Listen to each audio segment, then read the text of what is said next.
New Jersey Governor Chris Christie has been in the news lately for recent polls that show his popularity here in New York State, but it now appears that he's at least about ready to throw his support behind a potential candidate for New York governor. That's according to an article in the New York Post. And joining us now, the author of that article, our political analyst, New York Post state editor, Fred Dicker. And Fred, Chris Christie and Rob Astorino apparently are political soulmates. Is that correct? Well, it's correct according to my sources. It's correct according to Ed Cox, the state Republican chairman, who was out in Arizona with Rob Astorino last week when Rob Astorino met with Chris Christie. Chris Christie, the New Jersey governor, is the new head of the National Republican Governors Association, Liz. But it's a controversial story.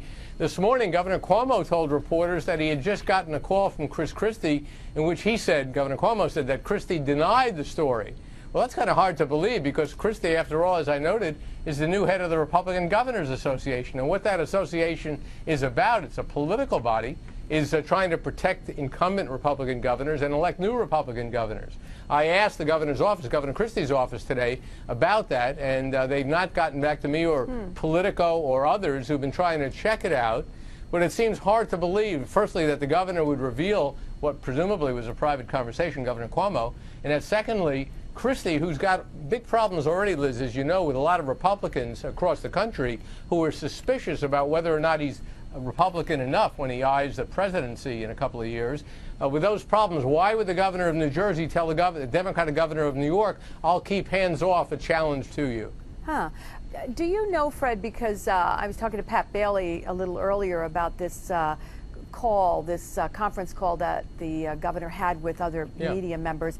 Do you know whether Christie called him, or I think Pat told me that Cuomo said, quote, I personally called Christie and Christie told me that wasn't true, which I think is a little more interesting if he then went to the phone after this article came out to find out its veracity.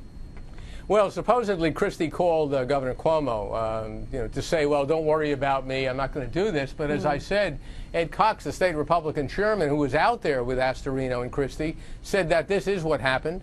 And as I noted, I mean, why would the head of the Republican Governors Association be rushing to the defense of Democratic Governor Cuomo, who's really kind of a lightning rod nationally? I mean, he's the governor, after all, who passed the SAFE Act and legalized gay marriage. That's not the kind of thing you'd want to be defending if you're trying to win the Republican nomination for president, and you're already under attack for having helped President Obama get reelected. It doesn't sound right, but you never know. But as I said, I've asked, and others have asked Christie's office, is this true? And so far, they haven't answered. And obviously, it would be important to Astorino to get Christie's support, and especially to be back to the hilt, as I think you wrote. Yes, that's absolutely the case. I mean, part of Astorino's consideration now is, because he hasn't decided if he's going to run or hasn't said publicly if he's going to run, is if he's going to have support, is he going to have the money that the Republican Governors Association and others, and Chris Christie himself, could raise for Astorino if he threw himself into the race. All right, well, stay on that one for us. Sure. I'm sure you will. I'm sure you have a great personal interest in what the outcome of all this is. Absolutely. And let us know. Thank you, Fred. Fred's on the radio live from the state capitol weekday mornings, 10 to 11 on Talk 1300 AM radio.